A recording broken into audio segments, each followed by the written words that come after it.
Hey guys, it's me, EODGamer here, and we're back with another of this video. We are talking about which is the best 5-star standard character to pick. And of course, things have changed a lot since the game officially released, and a lot of us free-to-play players or maybe small spenders are reaching the 300 threshold in very near future, maybe 10 more pulls or 20 more pulls. Probably will get it real soon. I just want to share with you my thoughts in this video on the updated opinions as of version 1.5 and beyond, which will likely go into 2024 for any of you who are planning to choose as well. There is a meta option, and there's also some reasons why you want to go for other characters. We'll be talking a lot about that in this video as well. For those of you who have been watching my videos regularly, you know there is one character I still do not have, and that is Clara. But most of you might think, let's just pick up the characters that we do not have. That's probably like the best way, right? Yes, in a sense that you can play more styles, but if you are not using the character, it doesn't really help picking that character up. For me as a content creator, I need to have as many characters as I can just to make more content for you guys, because you guys request for testing videos like we do on the channel. I always try to have as many units as I can, that's why I pull on everything. But not everyone should follow this method, and let me talk about the first, basically the TLDR.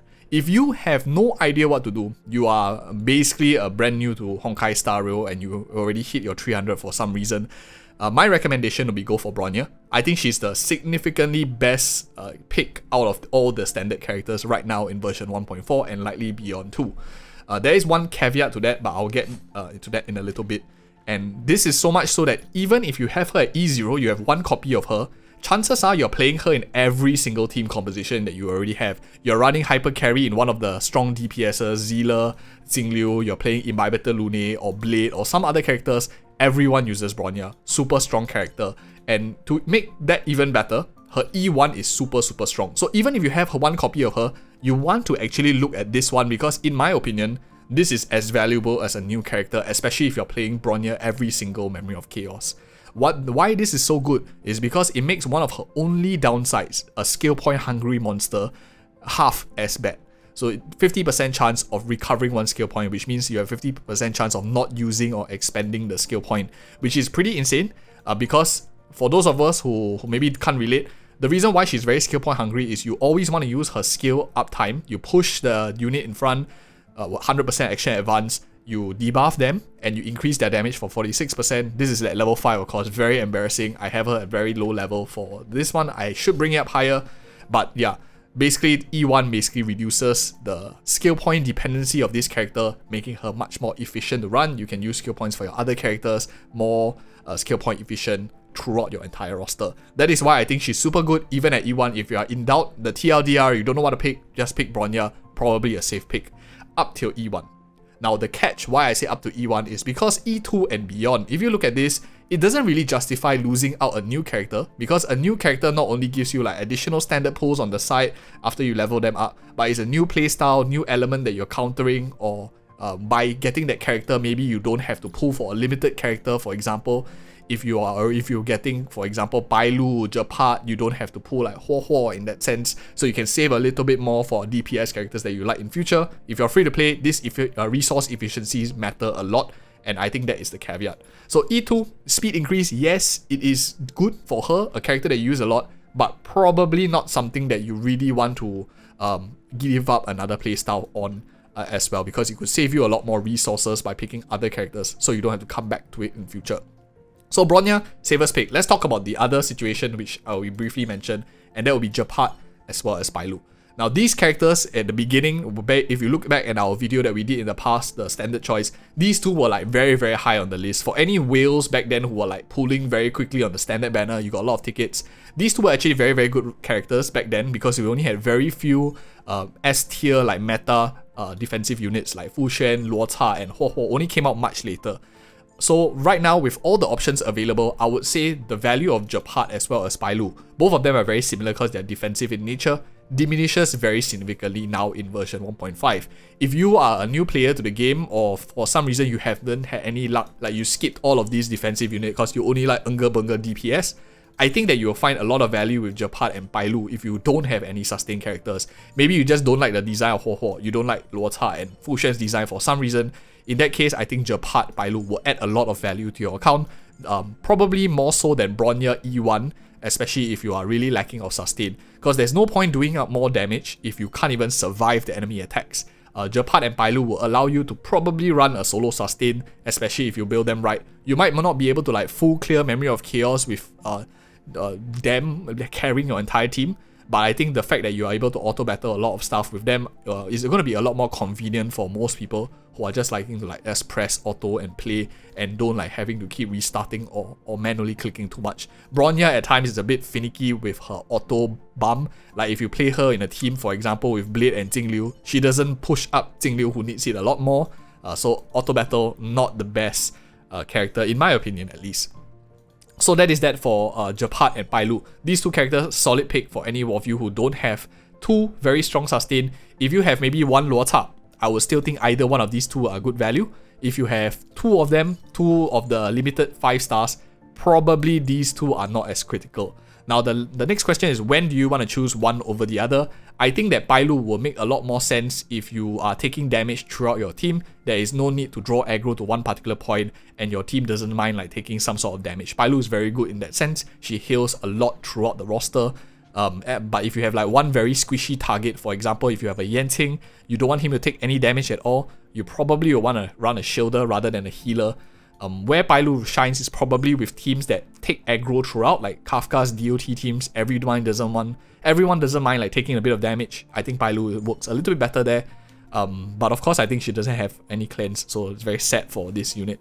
But either way, Japat is a good character if you don't want your team taking any damage at all. He offers a lot of damage reduction. He has aggro draw in his kit, so more of a redirecting to him to take more of the aggro. He's really, really strong. I have him very, very high Eidolons. RNG, they still don't want to give me a Clara, but gave me like 5 copies of this guy already. I think he's very, very strong, especially if you have E1. Base chance to freeze targets by 35%, making 100% base chance to freeze.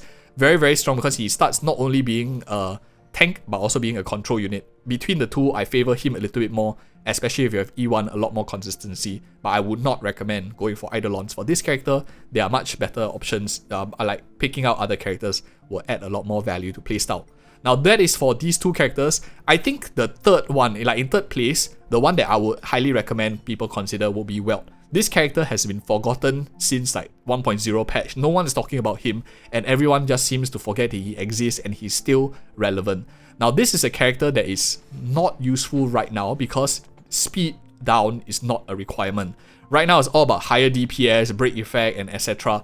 But his whole entire point of his kit is to proc a lot of imaginary damage and speed down. His ultimate speed down slows the enemy, his skill slows the enemy. But if we look at the current game state now, imaginary damage for him has kind of fallen off of his requirement because Imbibitor Lune is such a strong imaginary break damage dealer already, or imaginary damage dealer. We already have other characters like Luota who's able to proc a lot of imaginary too. That's why attention has strayed away from him. But I think if we get back into the game state where speed down requires a lot more attention, or we start having introduction of speed mattering characters, like you need to move faster and stuff, in that sense I think he will come back into the meta. He's a character that if you think about it, there are very few characters that speed down. Maybe Dan Heng, Silver Wolf, some examples, but they are single target in nature. I can't seem, Silver Wolf is here with single target speed down in nature, but not a lot. His is AoE, so very, very good, very reliable. Nihility character, which means he can run, for example, this light cone here, the resolution shines of Pearls of Sweat, allowing him to ensnare enemies, to defense break them. And even if you like put Kafka's signature light cone, he could also erode. So Nihility characters are actually one of the most versatile because they can run a lot of different playstyles based on the light cone that they have, which is very, very interesting. So Welt is definitely a choice if you are an investor, you like long-term gaming, you want to be there when the meta shifts. Welt is a good consideration to pick up if you don't have him. But right now in the game state, probably won't add too much value to your clears.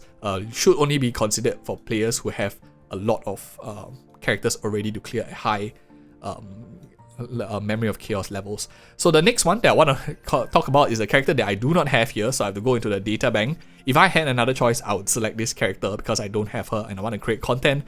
But basically, she's a very strong, or Savile Rock rather, is a very strong counter attacker. should have been named Savarok and Clara because Savarok is doing all the carrying. Topaz and Nambi should be named Nambi and Topaz because Nambi is doing all the carrying, but whatever, I guess it sells better this way. She's a very strong counter character, very unique playstyle. If you like the counter attacking style where enemy hits you, you hit back, she can do almost everything. She's defensive, she's offensive, she has break, she has damage reduction, she has aggro draw. Very, very good character. I think that the best days are not seen for this character yet and is super flexible to play. The only downside is she doesn't really benefit from Bronya in that sense, or a lot of other speed buffing turn manipulators, because she relies on the enemy turn order. So if the enemy moves very, very slowly, her counter attacking is also hindered in a sense. So playing her with like speed down teammates are not the best of options for that reason that she relies mostly on enemy counters. But still a very fun character to play.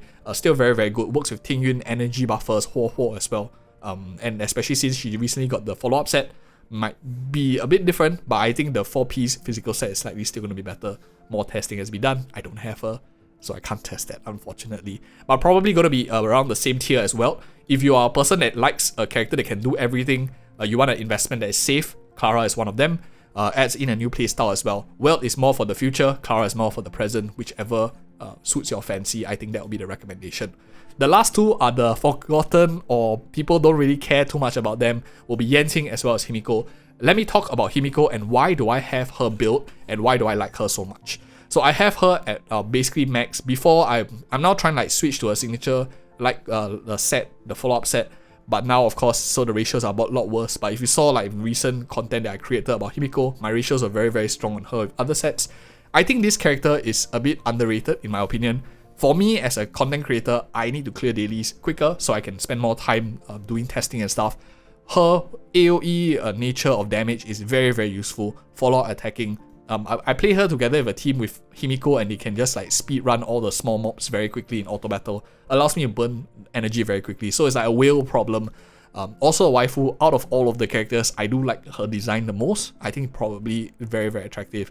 If you are maybe just pull for characters you like and stuff like that, Himiko can be played. I don't think she's useless at all. In fact, I think she got a lot stronger, especially with a lot of new sets that boost fire damage. So you can find, for example, Esta running the new Panacony set, which buffs same type damage. She buffs same type damage. Slap on a Planetary Rendezvous, and you also get even more same time damage boost. Very, very strong. So I think Himiko is good for the ones who wants better for their eyes. You like eye candy and stuff. Very, very strong. But in terms of pure meta in the Memory of Chaos, Erudition is a bit lacking. I find that they don't have too much crit rate, crit damage stats in their light cones, unless of course it's the paid ones. And her kit doesn't have too much crit rate, crit damage as well in her tracers. So don't really like it as much. As you can see, most is like fire damage here, attack percentage, and DPSs generally need to have put out the damage burst. If not, they can't compete with characters like Imbibitor Lune, characters like Jingliu, Blade, who do so much damage in the AoE already, and they have a lot of crit in their kit. So that I think is like one of the reasons why Erudition is so bad. But other than that, I still like this character. I built her. And another character that used to be very strong, and this guy is going to be like my lowest on the list right now in version 1.5. And the reason for that is we have many other options. The current meta characters like Imbibitor Lune, Jingliu in the game as of 1.5 completely eclipses Yanqing's usability because they require much less and do much more. Yanqing needs to have a shielder with him or a person that doesn't allow him to be hit. So aggro draw, shielder, and the only one right now that we have super thick shield with and can like reliably one-man solo sustain without Yanqing getting hit is Japat. So without Japat, Yanqing will feel slightly clunky to play unless you're playing with March 7 or something that has a super high build. But for most players, I don't think you'll build March 7 to that extent, so I think Yanqing is so-so. Fire MC is also, shield is very thin, draws aggro, but if the enemy has AoE, he gets hit once and his utility drops significantly. His ice, which is nice, but I think Jingliu is just way better right now based on my thoughts as well. But still, overall, he was one of the best characters in the game. So if you saw the earlier videos in 1.0 and wondering, why are these all the other guys like saying that this is one of the best picks? It's because back then we didn't have too many DPSs. So if you want to just clear as much as you can and you get as much resources as you can in 1.0 to 1.5 right now, so for 6 months, Yanqing was actually a pretty stable option until we had like more DPSs being added into the game. As always, DPSs tend to be power crap a little bit quicker compared to like supports, for example, like Bronya, for example, supports like even the defensive units like Bailu as well as Japat, and of course Welt. These are like considered relatively supportive, which even they also kind of got power creep. I wouldn't say power creep, but more competition, and because there are only 4 slots in a team, 8 slots in 2 teams, you can't unfortunately put everyone in the team unless they have like 4 teams for Memory of Chaos. That would be quite fun, don't you think? Anyways, those are my thoughts for this video. Just quick summary, Bronya, probably top pick for most people, even her E1. Just pull for characters that you like if you already have no trouble with Memory of Chaos. And we have done a lot of team composition guides on how to build effective teams for these characters on the channel. Check it out, I highly recommend it because we go very in-depth in regardless of what team you have. It's very, very useful. We have a lot of good positive comments coming from them. Subscribe for more of such future videos. Thank you so much for watching. See you in the next video.